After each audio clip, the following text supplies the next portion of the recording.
اعوذ باللہ من الشیطان الرجیم بسم اللہ الرحمن الرحیم.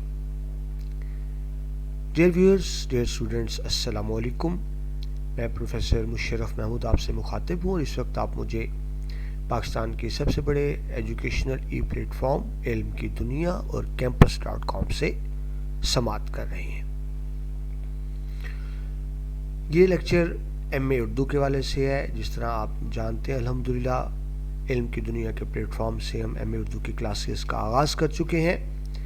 پہلا لیکچر تھا جس میں نصاب کا مختصر سا تعارف کرایا گیا تھا کہ آپ کے کتنے پیپرز ہیں اور ان کی تفصیل کیا ہے، صرف پیپرز کی حد تک. اور آج دوسرے لیکچر میں ہم دیکھیں گے کہ ان پیپرز کے اندر کیا کیا عنوانات شامل ہیں. یعنی ہمارا آج کا لیکچر تفصیل نصاب کے حوالے سے ہے. تو شروع کرتے ہیں جی کہ بسم اللہ الرحمن الرحیم. یہ ہم پہلے لیکچر میں دیکھ چکے ہیں. مختصر سے آپ کو ریوائز کر رہا ہوں. ایم اے اردو 1000 نمبر کا 2 سالوں میں سال اول میں 5 پرچے شامل ہیں. 5 لازمی ہیں 100 نمبر کے. سال دوم میں بھی 5 پرچے شامل ہیں 100 نمبر کے، لیکن ان میں سے پہلے 3 لازمی ہیں اور آخری 2 اختیاری ہیں. تو پہلے صرف نام دیکھ لیجئے. سال اول کے جو 5 آپ کے لازمی پیپر ہیں، پہلا پرچہ ہے کلاسیکل شاعری، دوسرا افسانوی نثر و ڈرامہ، تیسرا اسالیب نثر، فورتھ پیپر تاریخ زبان و ادب، 5واں میر اور غالب کی شاعری کا خصوصی مطالعہ. یہ 5 لازمی ہیں آپ کے سال اول کے. سال دوم میں بھی 5 ہیں. پہلے 3 لازمی ہیں، 2 اختیاری ہوں گے. تو سال دوم کے لازمی مضامین میں پہلا پرچہ جدید ادب، دوسرا اصول تنقید، تیسرا اقبال رحمۃ اللہ علیہ کا خصوصی مطالعہ. یہ 3 تو لازمی ہیں. اب 2 آپ کو اختیاری مضامین رکھنے ہیں ان 5 میں سے. ان 5 میں سے آپ کو 2 لینے ہیں اور وہ 5 ہیں اصول تحقیق و تدوین، عربی و فارسی زبان و ادب، حالی و اکبر کی شاعری کا خصوصی مطالعہ، لسانیات اور معاصر اردو ادب. یہ اختیاری مضامین تھے. تو یہ تو صرف ہو گئے کہ آپ کے ایم اے اردو میں کون کون سے پرچے شامل ہیں پنجاب یونیورسٹی کے مطابق. اب آج کے یہ پہلے لیکچر کو میں نے ریکیپ کیا. اب اس دوسرے لیکچر میں ہم ان کی تھوڑی سی تفصیل دیکھیں گے، یعنی ہر پیپر میں کیا کیا عنوانات شامل ہیں. یعنی آپ کو اندازہ ہو جائے کہ ایم اے اردو میں آپ کو کیا کیا چیزیں پڑھنی ہوں گی. تو لیٹس سٹارٹ جی. آپ کا سال اول کا پہلا پرچہ کلاسیکی شاعری، جس کو کلاسیکل پوئٹری کہیں گے، اس کے اندر کیا کچھ شامل ہوگا، اس پہلے پرچے میں کیا کچھ شامل ہوگا. سب سے پہلے ہم دیکھیں گے کہ کلاسیکیت کہتے کس کو ہیں. ٹھیک ہے جی. کلاسیکی اصناف نثر کا تنقیدی جائزہ لیں گے. اس کے بعد غزلیات شامل ہیں، ولی دکنی کی، خواجہ میر درد کی، خواجہ حیدر علی آتش کی، مومن خان مومن کی، داغ دہلوی کی. اس کے بعد مثنوی آپ نظمیہ کہانی کہہ لیں تو میر حسن کی مثنوی سحر البیان اور دیا شنکر نسیم کی مثنوی گلزار نسیم شامل ہے. پھر قصائد شامل ہیں میر رفیع سودا کے اور محمد ابراہیم ذوق کے، کہ دونوں درباری شاعر تھے. قصائد ہیں. مرثیے کی بات کریں تو میر ببر علی انیس کے مرثیے شامل ہیں. اور نظم کی بات کریں تو نذیر اکبر آبادی کی نظمیں شامل ہیں اس پہلے پرچے میں. ٹھیک ہے. جو تعارف ہو گیا یہ آپ کو سکرین پہ واضح نظر آ رہا ہوگا کہ اگر آپ بات کرتے ہیں غزلیات کی تو آپ دیکھ رہے ہیں کہ اس کے اندر 3 غزلیات شامل ہیں ولی دکنی کی. آپ کو نظر آ رہا ہوگا 3 غزلیات ولی دکنی کی. پھر ایسے ہی 3 غزلیات خواجہ میر درد کی ہیں. آپ یہاں دیکھ سکتے ہیں، آپ کو کلیئر نظر آ رہا ہوگا، پڑھنے کی ضرورت نہیں کیونکہ ڈیٹیل میں ہم نے آگے جا کے دیکھنا ہے. خواجہ حیدر علی آتش کی 3 غزلیات شامل ہیں.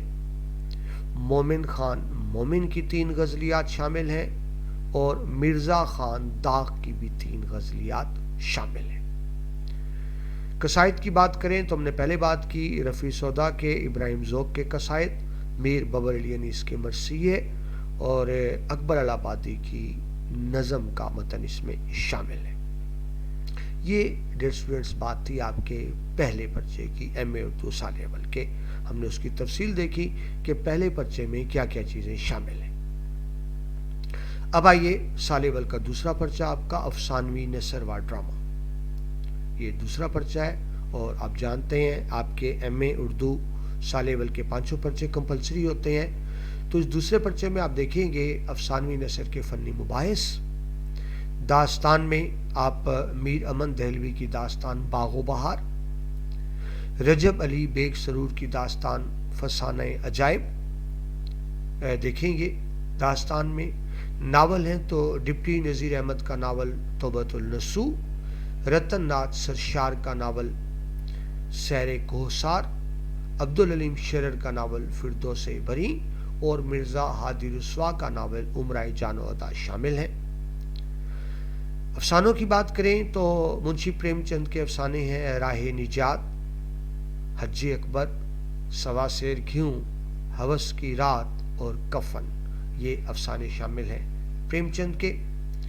اس کے بعد غلام عباس کے افسانوں کی بات کریں تو آنندی، کتبہ، اوور کوٹ، سایہ، آس کی بیوی، یہ افسانے غلام عباس کے شامل ہیں. سعادت حسن منٹو کی بات کریں تو ان کے بھی 5 افسانے شامل ہیں. نیا قانون، نعرہ، گرمک سنگھ کی وصیت، محمد بھائی اور سہائی، یہ منٹو کے 5 ناول شامل ہیں. اس کو ایسے منٹو جو صحیح تلفظ ہے وہ بول جاتے ہیں، صحیح تلفظ ہے منٹو، جس طرح 1-2 ہوتے ہیں. انتظار حسین کے بھی 5 افسانے سیڑھیاں، آخری آدمی، زرد کتا، وہ جو کھوئے گئے اور شرم الحرم. ڈراموں کی بات کریں تو آغا اشر کاشمیری کا ڈرامہ رستم و سہراب، امتیاز علی تاج کا ڈرامہ انارکلی اور خواجہ معین الدین کا ڈرامہ تعلیم بالغاں شامل ہے. تو ڈیئر ویورز یہ آپ کا ہوا سال اول کا دوسرا پرچہ.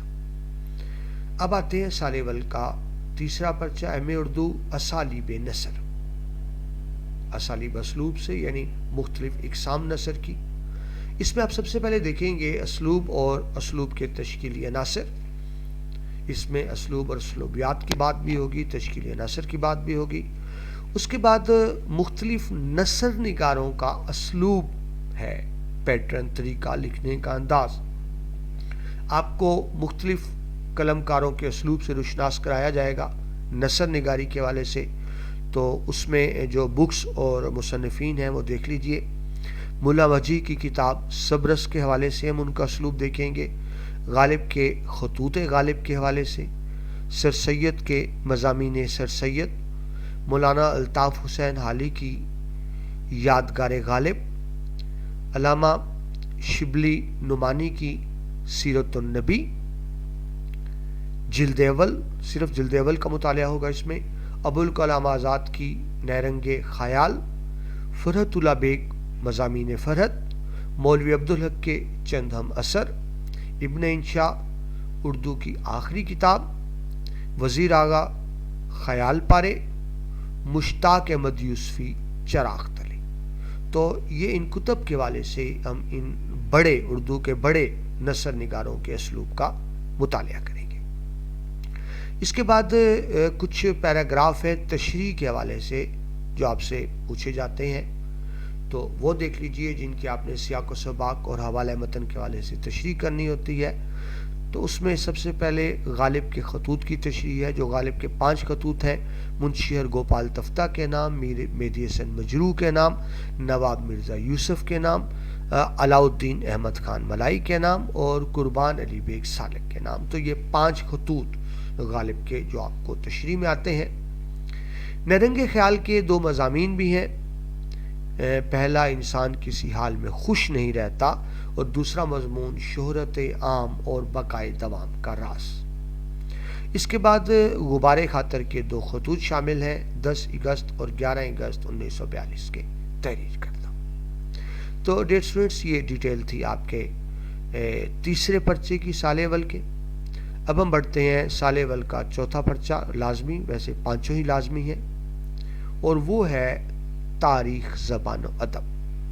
زبان کی تاریخ کے حوالے سے زبانیں کیسے بنتی ہیں، زبانیں کی بڑھوتری کیسے ہوتی ہے، زبانیں کس طرح اثر قبول کرتی ہیں، دوسروں پر کس طرح اثر ڈالتی ہیں، اس حوالے سے ہے جی یہ آپ کا چوتھا پرچہ تاریخ زبان و ادب. اس میں سب سے پہلے اصولی مباحث دیکھیں گے ادبی تاریخ نویسی کے تقاضے اور معیارات کے حوالے سے. پھر اردو زبان کے آغاز کے بارے میں ہم مختلف نظریات دیکھیں گے. حافظ محمود شیرانی جو کہتے ہیں اردو کا آغاز پنجاب سے ہوا، اور شوکت سبزواری کے حوالے سے. اس کے بعد جس کو آپ ٹائم لائن کہتے ہیں، یعنی ادوار ترتیب کے ساتھ ہم لے کر چلیں گے. سب سے پہلے دکنی دور جس میں کتب شاہی اور عادل شاہی ادوار آتے ہیں. اس میں آپ دیکھیں گے دکن میں اردو کا آغاز تاریخی و ثقافتی اسباب کی بات ہوگی، غزل اور مثنوی کا مطالعہ ہوگا. اس کے بعد ہم آئیں گے ایہام گوئی کی تاریخ کی طرف. ایہام گوئی کیا ہے، اس کی تعریف دیکھیں گے، توصیف دیکھیں گے. ایہام گو شعرا کے بارے میں پڑھیں گے اور دیکھیں گے کہ ایہام گو تحریک کی لسانی و شعری خدمات کیا ہیں. اس کے بعد جناب آگے میر اور سودا کا عہد آتا ہے. اپنے دور کے بڑے نام، ان کا تاریخی و تہذیبی صورتحال کے حوالے سے مطالعہ ہوگا. غزل، مثنوی، ہجو اور شعر آشوب کا ہم خصوصی طور پر اس میں مطالعہ کریں گے. ٹائم لائن میں آگے چلیں تو آتش و ناسخ کا دور آتا ہے. اس میں ہم دیکھیں گے آتش و ناسخ کے حوالے سے تاریخی و تہذیبی صورتحال کیا تھی، غزل کیا ہے، مثنوی کیا ہے، اور مرثیے کا مطالعہ کریں گے. اس کے بعد اردو کا سب سے بڑا اور روشن دور غالب اور مومن کے عہد کی بات کریں تو غالب اور مومن کے حوالے سے بھی ہم تاریخی و تہذیبی پس منظر دیکھیں گے اور اس دور کی غزل کا مطالعہ کریں گے. آگے چلیے تو پھر فورٹ ولیم کالج کی علمی و ادبی خدمات. فورٹ ولیم کالج جو انگریزوں نے بنایا تھا اور انگریزوں کو اردو سکھانے کے لیے بنایا تھا، لیکن ظاہر ہے اس سے اردو کو بہرحال فروغ ہوا. یہ پہلا ادارہ تھا جو اردو کے لیے باقاعدہ قائم کیا گیا.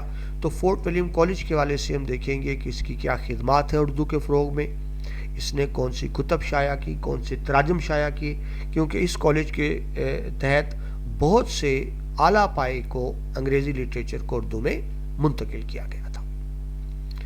اس کے بعد چلیں گے آگے جناب علی گڑھ تحریک. علی گڑھ تحریک ایک ہی وقت میں علمی تحریک بھی ہے اور سیاسی تحریک بھی ہے. اس تحریک نے سیاست کے میدان پر بھی گہرے اثرات مرتب کیے اور علم و ادب پر بھی گہرے اثرات مرتب کیے. ظاہر ہے یہ ہم علم و ادب کے حوالے سے دیکھ رہے ہیں تو ہم دیکھیں گے تحریک علی گڑھ کے مقاصد کیا ہیں، اثرات کیا ہیں. اس کے تحت جو مضمون نگاری ہوئی، جو تنقید نگاری ہے اور جو سوانح نگاری ہے، اس کا مطالعہ کریں گے کہ کیا امپیکٹ ہوا، اثرات ہوئے تحریک علی گڑھ کے تحت. آگے چلیے تو انجمن پنجاب اور جدید نظم کی ہم بات کریں گے. اس میں ہم دیکھیں گے کہ انجمن پنجاب کے اغراض و مقاصد کیا تھے، یہ کس لیے بنائی گئی، جدید اردو نظم کے فروغ میں کیا کردار ہے اس انجمن کا. اس کے بعد آگے بڑھیں تو رومانوی تحریک ہمارے سامنے آتی ہے. جی رومانویت کیا ہے، رومانوی شاعر کیا ہیں اور ان کا فلسفہ کیا ہے، اور اس کے تحت جو افسانے لکھے گئے ہم ان کو دیکھیں گے. اس پیپر کے آخر میں ہم دیکھیں گے ترقی پسند تحریک، جس نے اردو پر بہت زیادہ گہرے اثرات مرتب کیے. ہم دیکھیں گے ترقی پسند تحریک کے حوالے سے کہ یہ نظریہ ہے کیا ترقی پسند تحریک کا، اس کا آغاز کہاں سے ہوتا ہے، ارتقا کیسے ہوتا ہے، ترقی پسند شاعری کیا ہے، ترقی پسند تحریک کے تحت افسانے کیا ہیں اور اس کے تحت تنقید کا مطالعہ کریں گے. اس میں ہم یہ بھی دیکھیں گے کہ یہ جدیدیت کی جو تحریک ہے اس نے قیام پاکستان کے بعد کیا رخ اختیار کیا، خاص طور پہ نظم اور افسانے کے حوالے سے اور تنقید کے حوالے سے ہم ترقی پسند تحریک کا مطالعہ کریں گے. تو ڈیئر اسٹوڈنٹ یہ تھا اس پیپر کے بارے میں. اب آپ کا ایم اے اردو کا سال اول کا 5واں اور آخری پیپر میر اور غالب کی شاعری کا خصوصی مطالعہ. جس طرح میں نے ابھی آپ کو بتایا اردو کی 3 صدیوں کے 3 بڑے شاعر میر، غالب اور اقبال، تو سال اول میں ہم میر غالب کا مطالعہ کریں گے، سال دوم میں حضرت اقبال کا.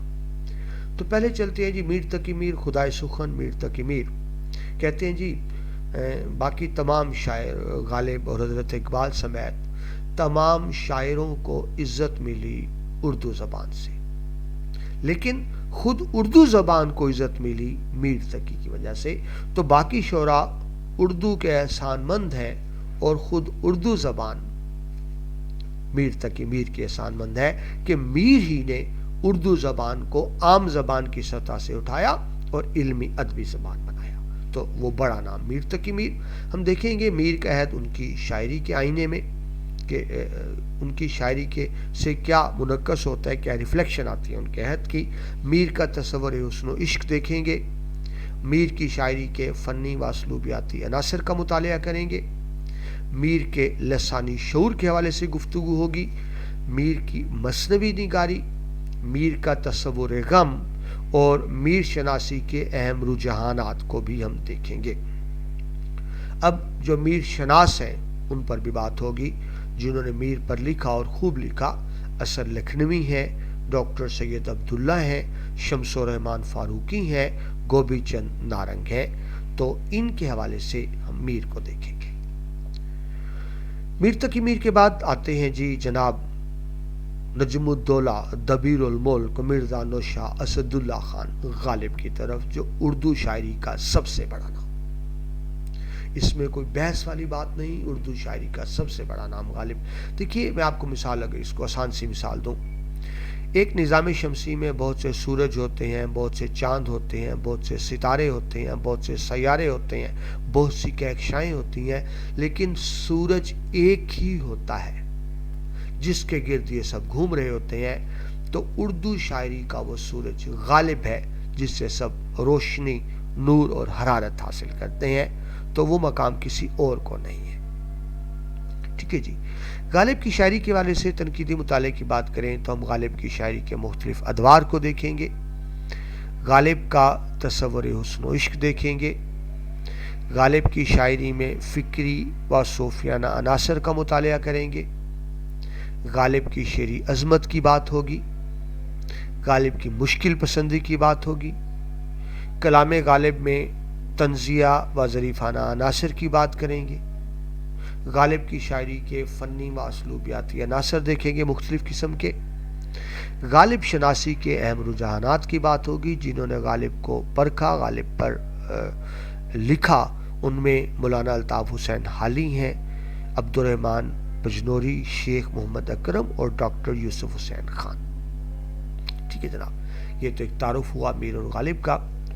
اس کے بعد جی غزلیات شامل ہیں، آپ کو سامنے نظر آ رہا ہوگا، میر تقی میر کی 12 غزلیات شامل ہیں جو آپ کو تشریح میں آئیں گی، اور اسی طرح سے مرزا غالب کی بھی 12 غزلیات ہی شامل ہیں۔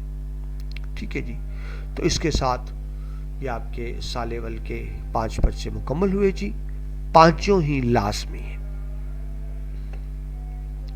اب آ جائیے سال دوم کی جانب۔ ایم اے اردو سال دوم میں نے بھی آپ کو بتایا، آپ جانتے بھی ہیں، پہلے 3 پرچے لازمی ہیں، آخری 2 اختیاری ہیں۔ تو پہلا جو لازمی پرچہ ہے وہ ہے جدید ادب۔ سال اول میں آپ نے قدیم کلاسیکل ادب پڑھا تھا، اور سال دوم میں آپ پڑھیں گے جدید ادب۔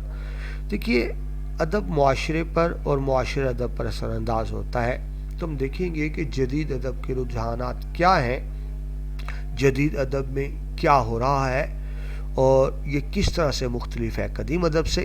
اس میں شاعری اور نثر دونوں آ جائیں گی۔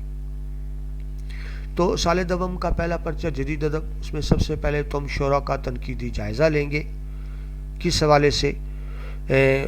رئیس المتغزلین مولانا حسرت موہانی کی غزل گوئی کے حوالے سے، اور یاس یگانہ چنگیزی کی بھی غزل گوئی کو دیکھیں گے، فراق گورکھپوری کی بھی غزل گوئی، اور ناصر کاظمی کا مطالعہ بھی غزل گوئی کے حوالے سے کریں گے۔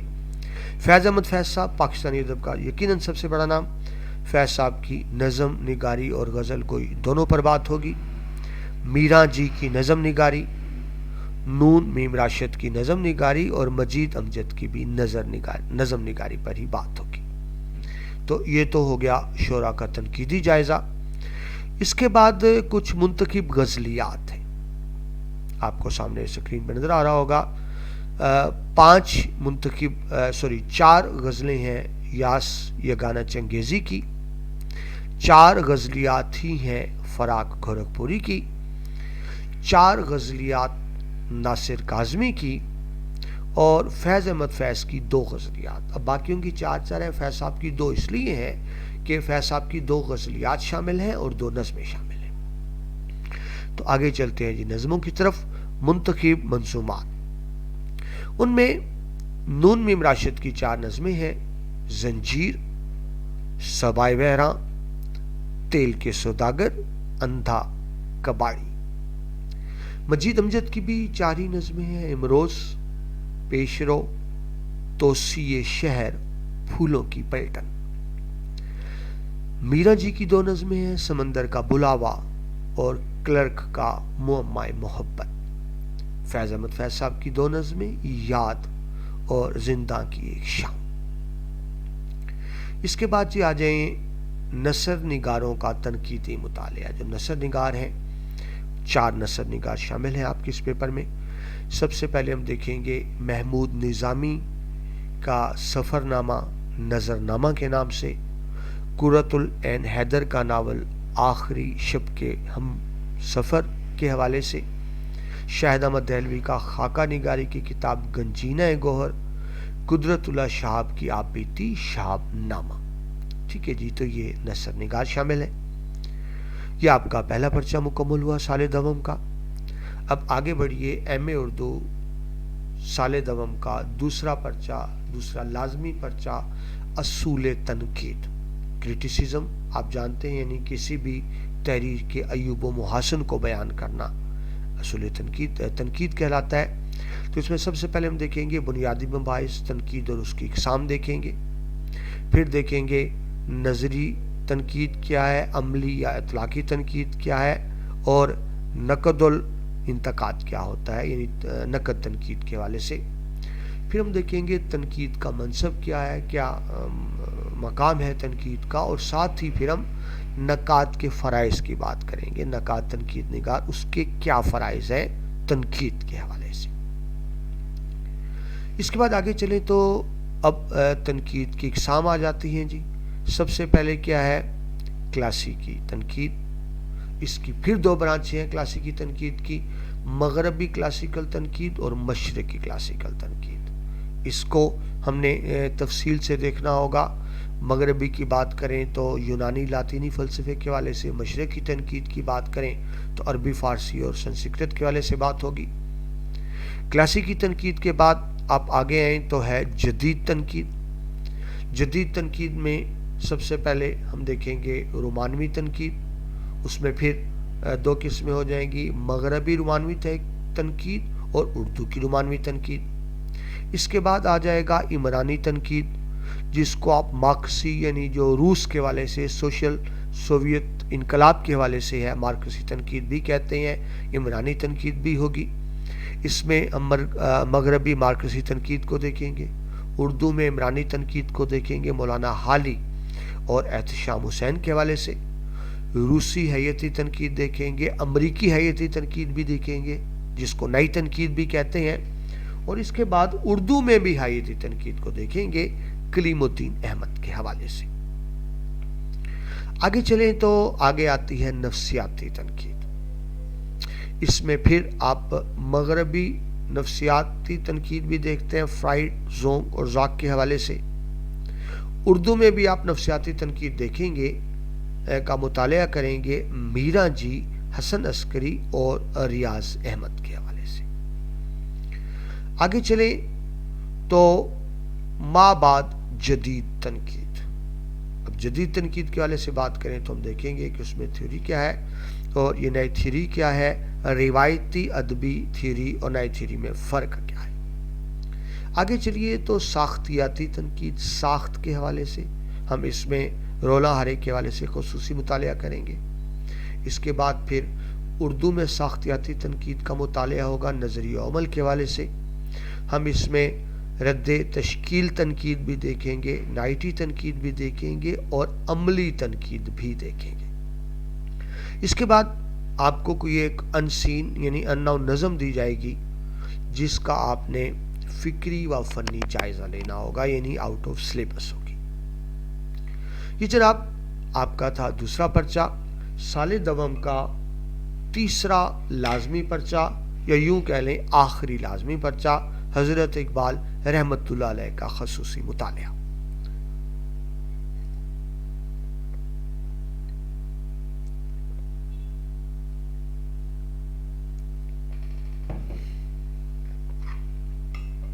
جی جناب، جس طرح میں نے ابھی آپ کو عرض کیا تھا، حضرت اقبال کا بہت بڑا مقام حکیم الامت، شاعر مشرق، فلسفی شاعر، ماہر تعلیم، مفکر، سیاستدان، تو بہت سی جہتیں حضرت اقبال کی شاعری کو حضرت اقبال نے نیا مفہوم دیا، شاعری کو بامقصد بنایا۔ حضرت اقبال کی شاعری جب شکوہ سامنے آتی ہے تو لوگ اس اسلوب سے شناسا نہیں تھا، شروع میں تو لوگوں کو بہت عجیب لگا، لیکن بعد میں اسی نے ہی ایک سند حاصل کی، مقبولیت کی۔ جی، تو حضرت اقبال رحمۃ اللہ علیہ کا خصوصی مطالعہ میں سب سے پہلے کچھ تنقیدی مباحث ہیں جن میں حضرت اقبال کی سوانح شخصیت اور تصانیف کا تعارفی مطالعہ دیکھیں گے، پھر کلام اقبال رحمۃ اللہ علیہ کے مختلف ادوار کو دیکھیں گے، پھر حضرت اقبال رحمۃ اللہ علیہ اور وطنیت کو دیکھیں گے۔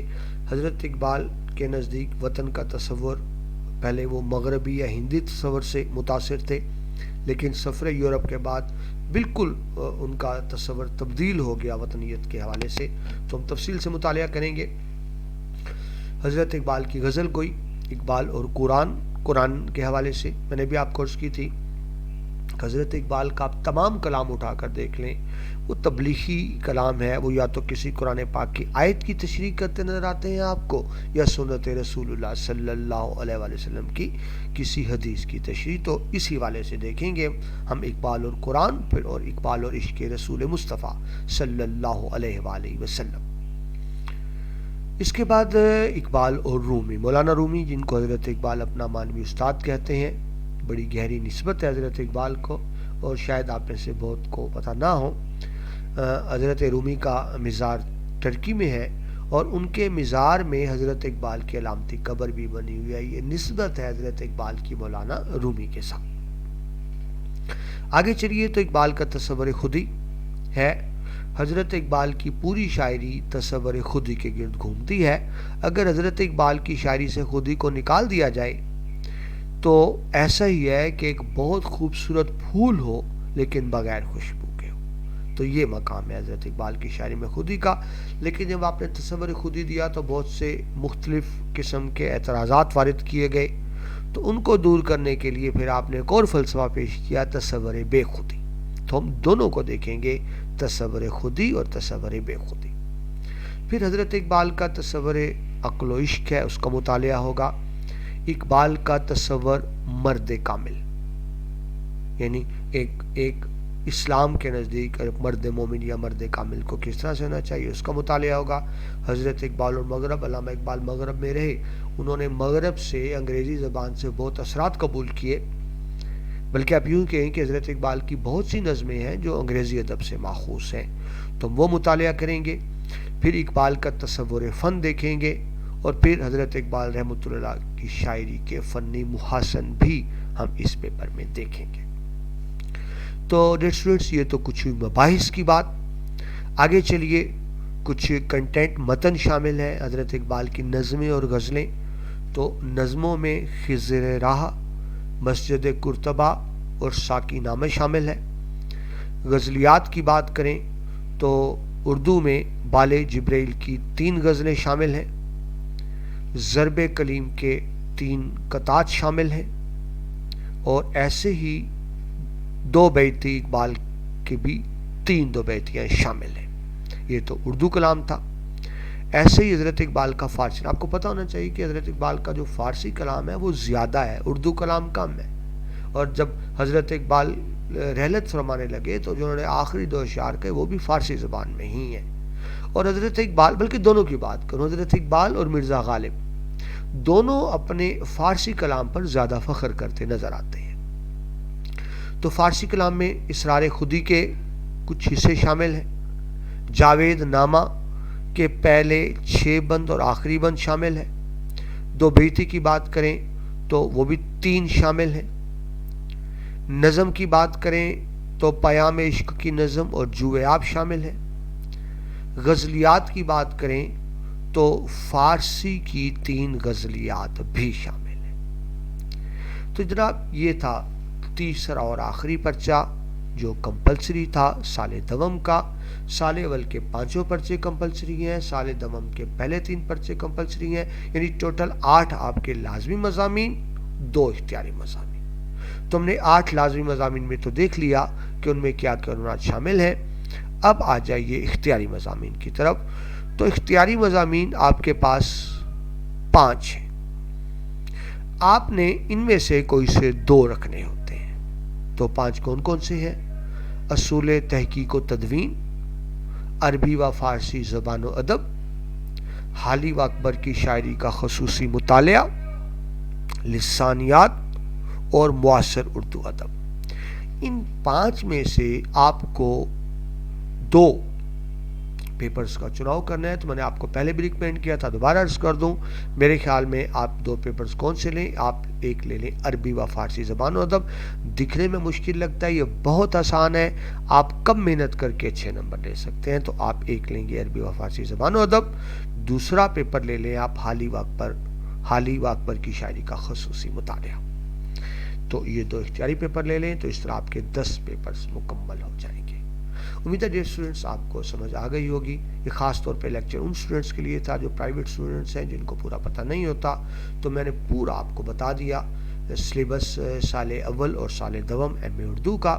آپ کو کم از کم یہ تو سمجھ آ گئی ہوگی کہ ایم اے میں آپ کو کیا کیا چیزیں پڑھنی ہیں, کس گہرائی میں پڑھنی ہے, کون کون سے شاعر شامل ہیں, کون کون سے نثر نگار شامل ہیں, کون کون سی کتب شامل ہیں. ٹھیک ہے جی. تو یہ تعارفی لیکچر نصاب کا مکمل ہوا. یہ ایم اے اردو کا تیسرا لیکچر تھا ہمارا علم کی دنیا پر. پہلے لیکچر میں ہم نے صرف تعارف دیا, دوسرے لیکچر میں آپ کو نصاب بتایا, آج کے تیسرے لیکچر میں ہم نے نصاب کی تفصیل کو دیکھا, اور انشاءاللہ اس کے بعد چوتھے لیکچر سے ہم باقاعدہ سلیبس کا آغاز کریں گے, یعنی سال اول کی پہلی کتاب کو باقاعدہ شروع کریں گے. ہم بہت کوشش کر رہے ہیں, محنت کر رہے ہیں آپ کے لیے, محنت ہماری ہو. آپ نے صرف کیا کرنا ہوتا ہے, لیکچرز کو غور سے سننا ہوتا ہے, اللہ تعالیٰ سے کامیابی کی دعا کرنی ہوتی ہے. اگر آپ محنت کریں گے, رہنمائی ہماری, محنت آپ کی, نصرت اللہ تعالیٰ کی, تو یہ تینوں چیزیں مل کر سب سے پہلے تو اللہ کی رحمت ہی ہے, آپ انشاءاللہ کامیاب و کامران ہوں گے. ہمیں خوشی ہوگی کہ آپ کی کامیابی میں ہم نے بھی تھوڑا بہت حصہ ڈالا ہے. اپنا بہت سا خیال رکھیے گا, مجھے دعاؤں میں یاد رکھیے گا. اگلے لیکچر میں باقاعدہ ہم آپ کے پہلے پیپر سے آغاز کریں گے. یہ لیکچرز یہیں پہ ختم ہوتے ہیں. اللہ حافظ.